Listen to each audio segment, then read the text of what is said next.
Sziasztok, és nagyon sok szeretettel üdvözlök mindenkit.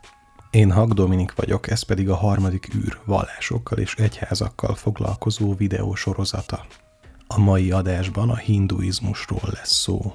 Terveim szerint a videó megnézése után már rendelkezni fogsz egy átfogó képpel a vallást illetően. Kezdődjön tehát az objektív és informatív videó a hinduizmusról. A nézéséhez kellemes időtöltést kívánok. Tartsatok velem!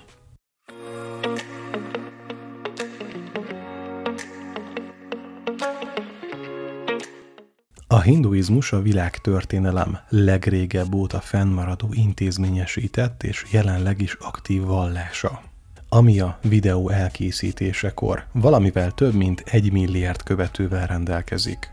Egyesek úgy tartják, hogy a hinduizmus személyében nem is egy valódi vallásról van szó, jóval inkább egy létformáról, amelyet Sanatana Dharmának hívnak. A Sanatana Dharma kifejezés a hinduizmus hagyományos neve.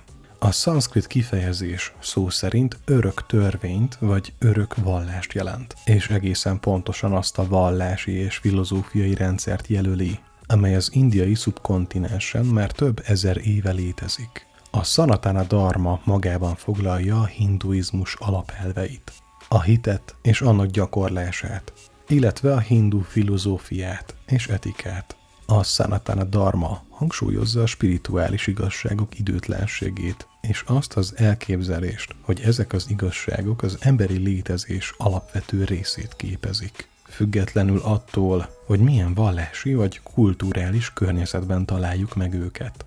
A vallás gyökerei mintegy 3,5 évezredes múltra tekintenek vissza, így általánosan elfogadott tény, hogy a hinduizmus minden idők legrégebbi vallása. Az ősi hindusvölgyi civilizációk kezdték el felépíteni a vallás alapjait, illetve azok a nomádok, akik összeolvadtak a helyi népekkel, időszámításunk előtt 1500 környékén. Bár minden jel és bizonyíték ezt mutatja, sokan állítják, hogy egy még ettől is sokkal régebbi vallásról lehet szó, amely sok ezer éves múlttal rendelkezik. A hindu és india szavak nem véletlenül hasonlítanak egymásra, ugyanis ezek egyazon szóból eredeznek. A szanszkrit volt a hinduk ősi nyelve. Nos, az ősi indus folyó szanszkrit elnevezése Sindhu. A H-val ellátott hindu személyek megnevezését pedig azokra értették, akik a Sindhu folyó túlpartján éltek. A hinduk vallásának egy nagyon hosszú és összetett története van, azonban jelen esetben csak az alapvető hindu hiedelmeket és a vallás alapvető doktrináit szeretném ecsetelni. A hindu hiedelmeket 7 alapvető eszenciális részre, pillérre lehet felbontani. Nézzük, hogy pontosan mi is ez a 7 alappillér. Brahman, azaz az egyetlen egyetemes lélek. A hinduk hisznek egy egyedülálló, univerzumot átölelő egyetemes lélekben, amelyet Brahmannak neveznek. Ez az erő szerintük formátlan, alaktalan forrás, amelyből eredezik a teljes valóságunk. Értelmezésük szerint Brahman egyszerre az univerzum maga, illetve az anyag, amelyből áll. Az Atman, azaz a halhatatlan egyéni lélek. A hinduk a lelket Atmannak hívják. A hívők szerint a lélek az élő emberek testében mutatkozik meg, és fedi fel az egyedi tulajdonságait. Amikor egy személy meghal, a hinduk úgy tartják, hogy a lélek átszáll, egy új testbe költözik, amelyet lélekvándorlásnak hívnak. Az, hogy egy lélek pontosan milyen jellegű fizikai testben születik újjá, a karma befolyásolja. A karma cselekvést takar. Az általános, téves elképzeléssel ellentétben nem csak a negatív tettek után járó következményeket nevezzük karmának, hanem a pozitív cselekedetek is egy bizonyos karmát generálnak. Így beszélhetünk jó és rossz karmáról. A karma általánosságban a cselekedetek utáni következményeket jelenti. A szamszára. Az újjászületés ciklusa egy alapvető fogalom a hindu vallásban, amely szerint az egyéni lélek, vagyis az Atman folyamatosan megszületik, él, meghal, és új testben születik újjá. Ez a folyamat addig folytatódik, amíg a lélek el nem éri a végső felszabadulást, azaz a moksát.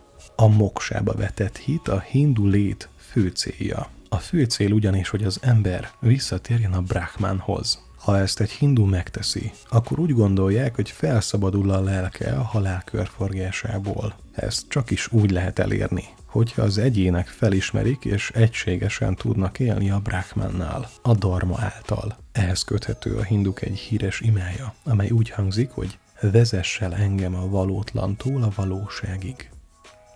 A dharmát nehéz lefordítani, hogy méltóképpen és eredeti gazdagságában adja vissza a jelentését, de talán a hindu dharma kifejezés legjobb leírása a helyes viselkedést jelenti. A dharma fenntartja az univerzum egyensúlyát, amely magában foglal mindent, amely az univerzumon belül értendő. A helyes viselkedés egyensúlyt hoz minden élőlény és a teljes környezetünk számára. Ez természetesen fordított esetben is érvényes. Így, ha a világ elfordul a dharmától, akkor annak labilis hatása lesz a világunkra, amely katasztrófákban fog testet ölteni. Minden élőlénynek megvan a saját dharmája, azaz az, hogy kinek pontosan mit kell tennie, hogy az helyesnek számítson. Ez természetesen mást jelent mondjuk egy kutyára vagy egy emberre nézve, de az embereknek sem feltétlen pontosan ugyanaz a dharmája. Ugyanis más a helyes feladata egy uralkodónak és egy szolgának. Azonban az egyensúlyt az határozza meg, hogy mindenki helyesen viselkedik-e a szerepében. Az emberi dharma többnyire az életkoron, a nemen, valamint a társadalmi elhelyezkedésen áll. A védák. A védák a hinduk bizonyos szent tudáskönyvei. Ebből mintegy 4 tartanak nyilván. A hívők úgy vélik, hogy a védák tartalma az ősi hindu bölcsek előtt feltárt isteni tanítások. Bár a védákba vetett hit alappillérnek számít a valláson belül, fontos leszögezni, hogy a hindu literatúra egy hatalmas, írásos szövegösszesség, amelyből egy párat szeretném, ha megnéznénk a későbbiekben. A ciklikusság. Az idő csupán eonok, bizonyos ciklusok sorozata. Szerintük minden ciklus 4 kort tartalmaz, amelyek összesített ideje mintegy 4.320.000 földi évet tesz ki. A ciklusok végén minden alkalommal a hívők szerint hanyatló erkölcs üti fel a fejét, amely a korszak végéhez vezet. Ez egy totális megsemmisítésben ölt testet. Napjainkban a hindu hiedelmek szerint a ciklus 4., azaz utolsó részében járunk, amelyet Kalinak hívnak. A jóga.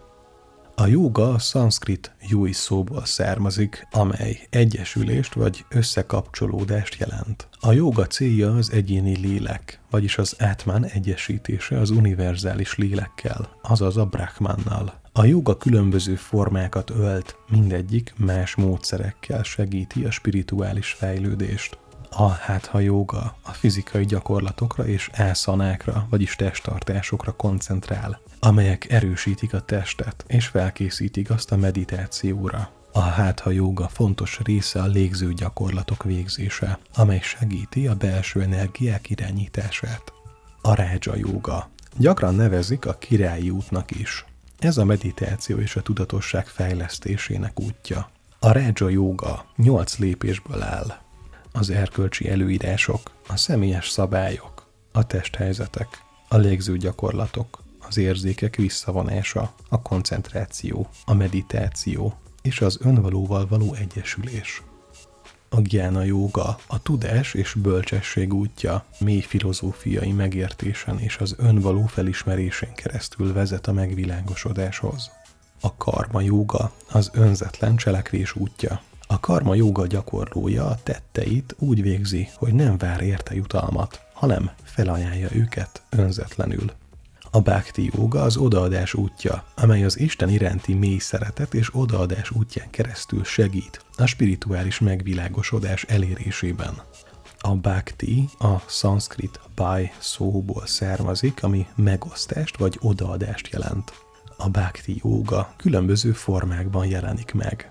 Ilyen a shravana, a kirtana, a smarana, a padashavana, az archana, a vandana, a dasya, a shakya és az átmáni vedana. A bhakti gyakorlói hiszik, hogy az odaadás és szeretet elvezet a moksához, azaz a végső felszabaduláshoz. Ezek voltak a hindu hit alappillérei, amelyek által érthetővé válik a hindu gondolkodásmód. Érdekesség, hogy más vallásokkal szemben a hinduizmus mögött egy nem profitorientált szervezet áll. Nos, említettem a hindu literatúra hatalmas szövegeit. Ilyen például a Rigvéda, vagyis az Énekek könyve. Ebben dalok gyűjteménye található, amelyek az isteneket dicsérik és olyan gondolatokról szólnak, mint az igazság, a valóság és a világegyetem maga. Ezek mellett található benne bizonyos háborúkról, esküvőkről és rituálékról szóló beszélgetések is. A Jajurvéda áldozati szertartásokat és rituálékat tartalmaz. A Samavéda az istenek dicséretére szentelt dalokat tartalmazza. Ez a könyv más, mint a többi, ugyanis kifejezetten zenei megközelítésű szövegek vannak benne. Amolyan zeneszövegek, vagy dalszövegek. A száma szó szerint azt jelenti, édes dal, amely elpusztítja a bánatot. Az Atharva Véda hasznos, ha valaki meg szeretne esetleg átkozni valakit. Ez a könyv ugyanis olyan információkat tartalmaz, amellyel valaki varázslatot hajthat végre. Lehet vele esőt idézni, bűbájjal megigézni valakit, gyógynövények segítségével gyógyítani, illetve tartalmaz tippeket a hadászathoz is. Egy szóval az Atharva Véda varázslási útbaigazítást ad. A védák mellett ott vannak az Upanishadok, amelyek olyanok, mintha a védák kvázi folytatásai lennének, amik értelmezik azokat. Ezeket az Upanishadokat minden bizonnyal az időszámításunk előtti 800 és 500 közötti időszakban írhatták. Abban az időben, amikor néhány hindu elkezdte megkérdőjelezni a védákat, az akkori vallásos gondolkodók eszméi az Upanishadok lettek. Az Upanishadok filozófiai könyvek, és a kérdezésről, a kételkedésről, a vitáról szólnak, illetve a válaszok megtalálásáról az élet nehéz kérdéseire. Az Upanishadok egyik témája az, hogy az emberek nem az elméjük, a testük vagy az egójuk, hanem az átmánjuk. A lelked, vagyis az átmánod, ugyanis te magad vagy, minden más valótlan és átmeneti szerintük.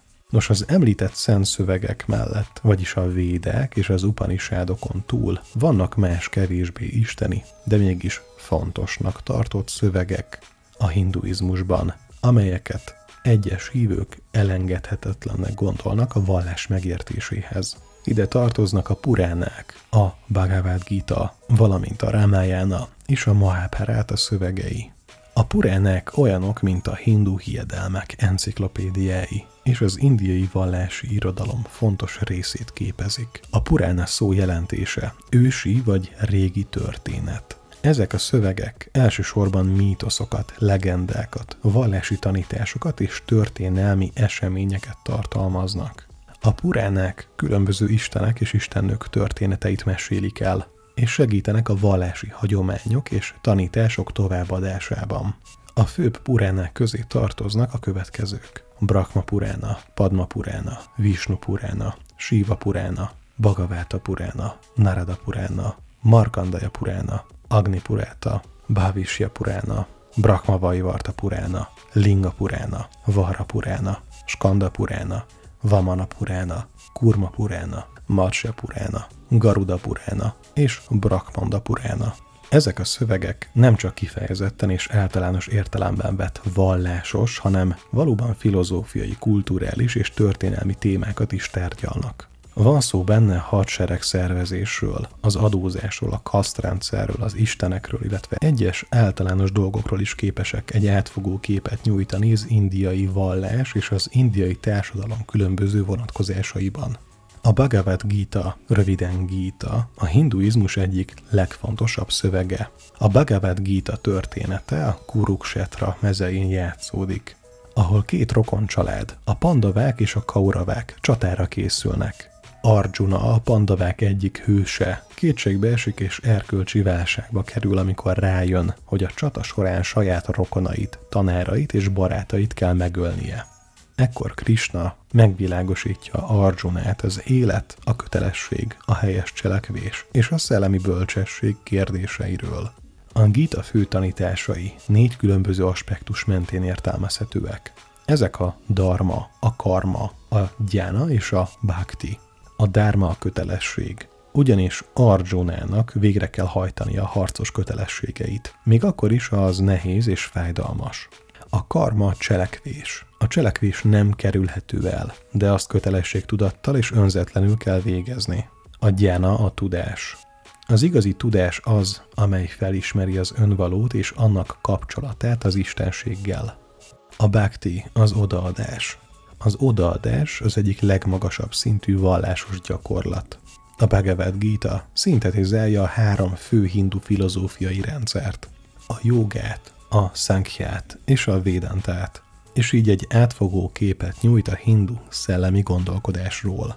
A Bhagavad Gita hindu szellemiség és filozófia alapvető szövegévé vált, illetve fontos információ, hogy hatalmas hatással volt nem csak az indiai, hanem világszerte a vallási és filozófiai gondolkodásra. Az eddig tárgyalt filozófiai szövegek mellett a hinduizmusnak 2 alapvető és fontosnak tartott epikája is van, a Ramayana és a Mahabharata. A Ramayana eposzt Valmiki költőnek tulajdonítják, és mintegy 24 000 versből áll. A mű 2 fő részre tagolható. A Ramayana taglal etikai és erkölcsi példákat, isteneket és avatárokat. A Ramayana Ráma herceg történetét meséli el.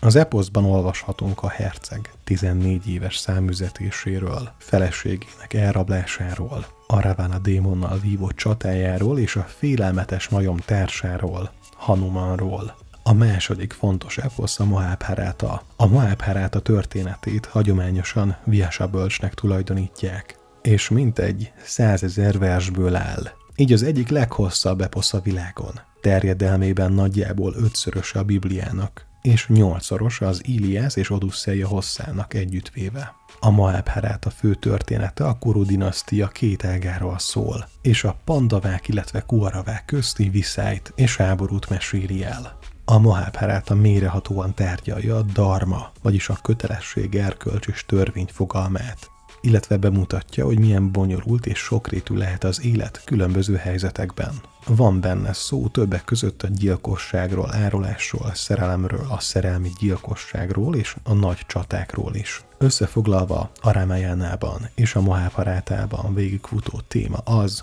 hogy a társadalom működéséhez követni kell a dharmát. A hinduizmusban a 4 különböző életcél felel azért, hogy egy személy boldog életet éljen. Ezek szükségesek továbbá a spirituális fejlődéshez is, amely nélkülözhetetlen a hívők számára. Ezek a célok a következők. A dharma biztosítja az erkölcsi alapot és az élet rendjét. Az árta lehetővé teszi az anyagi biztonságot és jólétet. A káma az érzéki és érzelmi kielégülést biztosítja. A moksa a spirituális szabadság és a végső boldogság elérését jelenti. A hívők úgy gondolják, hogy ezen 4 cél harmonikus egyensúlya biztosítja a legmagasabb rendű boldogságot és a fejlődést, amelyek által az egyén összhangban lehet a belső és külső világával. A hinduk úgy gondolják, hogy a végső céljuk eléréséhez szükséges a 6 kísértés ellenállásának tanúsítása, amely a következők. A káma, vagyis a vágy és anyagi dolgok általi függés. Ez a káma különbözik az előbb említett amolyan jó kámától. De tovább haladva a krotha, a harag, a lobha, a kapzsiság, a moha, az irreális ragaszkodás a dolgokhoz, emberekhez és a hatalomhoz, a mada, a büszkeség és a matszarja, a féltékenység. A dharma követésével és a 6 kísértés elkerülésével egy hindu megtörheti az újjászületés körforgását, és lelkük visszaolvadhat a Brahmanba. Ezáltal olyanokká válnak akár egy vízcsepp, amely visszakerül az óceánba. Bár vélekedésük szerint minden Brahmától származik. A hinduknak több ezer különböző istenük van. Nézzünk meg ezek közül néhányat. Elsősorban ott van Brahma, a teremtő. Ő teremtett mindent az univerzumban, de nem ő maga az univerzum. Neki 4 feje van, a fejei 4 különböző irányba néznek. Egy könyvet tart a kezében, ami a tudást képviseli, illetve egy óriási hattyún utazik. Brahma felesége, a tanulás istennője.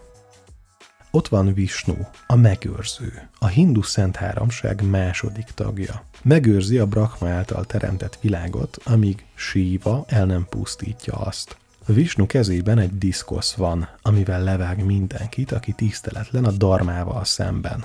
Vishnunak több avatárja, vagy más néven megnyilvánulása is van, mint például Krishna vagy Ráma, akiket a dharma védelmére használ a földön. Mindezt egy óriási sason ülve teszi, akit Garudának hívnak. Vishnunak 2 hitvese van, Lakshmi és Bhudevi istennő. Bhudevi a föld istennője, Lakshmi pedig a szerencse és a gazdagság istennője. Ott van a már említett világpusztító, Siva. A hindu szent háromság harmadik tagja Siva, a Brahma és Vishnu után. Az ő feladata, hogy elpusztítsa az univerzumot, hogy felkészüljön ezáltal a megújulásra az egyes időciklusok végén. Külső jegyei alapján leginkább a harmadik szeme által azonosítható, amelyet szinte mindig csukva tart. Siva a Nandi nevű bikáján ül. Nos, a hinduk szerint 4 nagy világkorszak van, amelyek időben elkülönülnek egymástól, és amelyek közül az utolsóban vagyunk jelenleg. Első a Satya Yuga, vagy más néven Krita Yuga. Ez az igazság és erkölcs korszaka. A második a Treta Yuga, az erkölcsi értékek csökkenésének korszaka. Ott van a harmadik a Dvapara Yuga, az igazság és erény teljes hanyatlásának korszaka. A negyedik egyben az utolsó korszak, a Kali Yuga, az erkölcs és spiritualitás teljes hiányának, vagy más néven a végső hanyatlásnak korszaka. A Kali Yuga, azaz a világ negyedik korszaka végén Siva olyan táncot ad elő, amely elpusztítja az univerzumot. Siva hitvesei Parvati és Sati, 2 fia Ganesha és Murugan. Ganeshát az akadályok eltávolítójaként imádják, Murugan pedig a háború istene.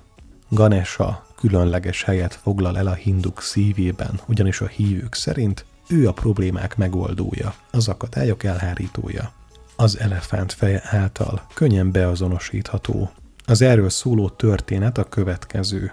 Parvati istennő, Siva felesége egyszer csak saját magából létrehozott egy fiút, Ganeshát, akit megbízott, hogy őrizze őt, amíg fürdik. Amikor Siva hazaért, nem tudta, hogy Ganesha az ő fia, és amikor Ganesha az útjába állt, megakadályozva, hogy meglátogassa Parvatit, a feleségét a fürdőhelyén, Siva levágta Ganesha fejét. Amikor Parvati megtudta, hogy mi történt, mérhetetlenül szomorú lett és gyászolni kezdett. Siva, amikor rájött hibájára, hogy megnyugtassa Parvatit, megígérte, hogy újraéleszti Ganeshát. Siva ekkor elküldte szolgáit, hogy hozzanak egy fejet.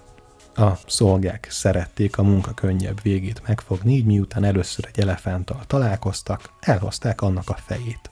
Siva ezt az elefánt fejet helyezte Ganesha testére, amivel újjá tudta éleszteni. Nos, a hinduizmus több fő iránnyal rendelkezik, akárcsak a kereszténység, az iszlám, a buddhizmus, stb. Ezek közül a legfontosabbak a következők. A vaisnavizmus. A vaisnavák Visnut, az istenség legfőbb személyiségét imádják, és az ő különböző inkarnációira, avatárjaira összpontosítanak, mint amilyen Ráma és Krishna. A Bhagavad Gítában és a Bhagavatamban található tanítások nagyon fontosak a vaisnavák számára. A saivizmus. A saivák Sivát, a pusztító istenséget imádják, aki az univerzum megsemmisítésének felelőse. A saiva agamák és a saiva siddhanta filozófia a saivák számára fontos irodalmi források. A saktizmus. A sakták a Szent Anyát, az istenség női megtestesülését imádják, aki különböző formákban jelenik meg, mint például Durga, Kali vagy Lakshmi. A Shakti az isteni női energia, amely teremti és fenntartja az univerzumot. A Shakti Tantra és a Devi Mahatmya fontos szent szövegek a saktizmus számára. A smartizmus. A smarták minden istenséget elfogadnak, és úgy hiszik, hogy minden istenség ugyanaz az egyetlen legfelsőbb lény, különböző megtestesülése. A smarta hagyomány szent szövegei közé tartoznak a védák, az upanisádok és az advaita védanta irányzata, amely a non-dualitás filozófiáját tanítja. A non-dualitás, vagyis szanszkritül az advaita, olyan vallásos és filozófiai koncepció, amely szerint az egész univerzum és minden létező egyetlen abszolút valóság része. és ez az abszolút valóság egyetlen létező. A non-dualitás azt jelenti, hogy nincs kettősség vagy elkülönülés a létezők között, hanem minden egy egységes, összekapcsolt valóság része. A tantrizmus. A tantrikus irányzatok különböző istenségek, mantrák, mudrák, vagyis kézjelek, jantrák, vagyis geometriai alakzatok és szakrális gyakorlatok segítségével törekszenek a transzcendens tudatosság elérésére. A hindu kasztrendszer. A hindu kasztrendszert az emberek általánosságban egy elnyomó társadalmi rendszernek tekintik, amely az egyéneket születésük alapján a helyükre zárja. A hinduizmus 4 fő kasztot vagy osztályt különböztet meg, amelyekbe bele lehet születni.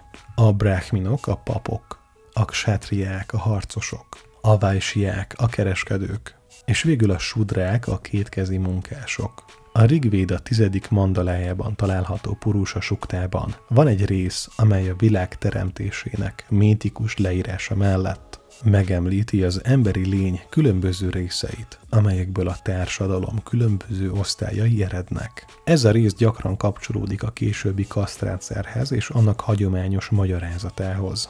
A Gita nem korlátozza a kasztok közötti mozgást, és a kasztrendszer sokáig rendeltetésszerűen működött, úgymond. Egészen addig, amíg az időszámításunk előtti 5. század körül megjelent egy dokumentum, amelyet Manu törvényeiként ismernek. A Manu törvényei, vagyis szanszkritül a Manusmriti, az egyik legismertebb és legbefolyásosabb szanszkrit jogi szöveg az ősi indiai hagyományban.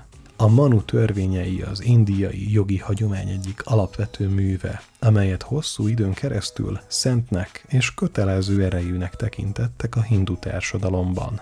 A Manu törvényei szöveg a dharma, a büntetőjog, a családi jog, az öröklés, a vendégszeretet és a szociális felelősség mellett bizony foglalkozik a Varnasráma dharmával, ami az egyén társadalmi szerepét és felelősségét a kasztrendszer és az életszakaszok rendszerében értelmezi. A Manu törvénye megtiltja a kasztok közötti mozgást. Az a kaszt, amelybe beleszületett valaki, az a kaszt marad, amelyben eltemetik. Általánosan kijelenthető és tapasztalat, hogyha hierarchia alakul ki egy társadalomban, akkor az elnyomás előbb-utóbb felüti a fejét. Az idő múlásával a hinduk felső és alsó kasztokban kezdtek gondolkodni. Olyan foglalkozásokat, mint amilyen a mellékhelységek tisztítása, a szemétszedés, a bőrcserzés, és például a húskészítményekkel való foglalkozás tisztátalannak kezdtek tartani, és csak az alsó kaszt tagjai végezhették ezeket a munkákat. Azok az emberek, akik ezeket a nehéz és koszos munkákat végezték, társadalmilag értéküket vesztették, érinthetetlenné váltak a nép szemében. A dalit szó szanszkrit eredetű, és jelentése töredezett vagy törött. A dalitok olyan csoportot alkotnak, amely a hagyományos hindu kasztrendszer legalsó rétegét képezi, és társadalmi kirekesztés, illetve megkülönböztetés alatt állnak. A modern világ egy új hullámot hozott a hindu társadalomba. Jelenleg a hindu fiatalok többsége elítéli a kasztrendszert, annak létjogosultságát, és szabadon házasodnak, dolgoznak, tanulnak. Egy szóval szabadon élik az életüket. Most nézzük át egyfajta összefoglalásképpen a hindu kozmológiát. A hindu kozmológia rendkívül gazdag és sokrétű, illetve különféle isteni lények, planéták és világok összetett hálózatát foglalja magában. A világegyetemet tekintve ott van a Brahmanda. A teljes világegyetemnek ez az óriási gömb alakú része tartalmazza a látható és láthatatlan univerzumunkat. A Brahmanda olyan dolgokat foglal magában, mint a Föld, a Hold, a naprendszer és más égitestek. De ide tartoznak még a láthatatlan isteni dimenziók is.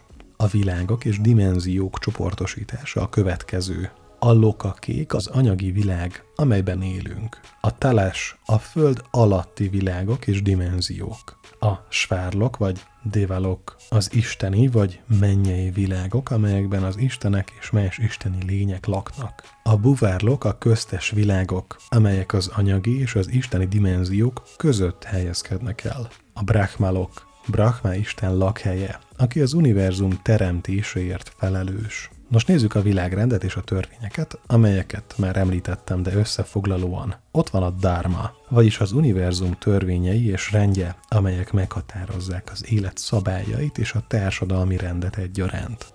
A karma, az egyéni tettek törvénye és az azokból származó következmények törvényszerűsége. A samsara, az újjászületés és halál körébe való örök vándorlás törvénye, amely az emberi lélek örök körét írja le a születés és a halál között. Beszéltünk már az istenekről és teremtőkről, de összefoglalóan ott van Brahma.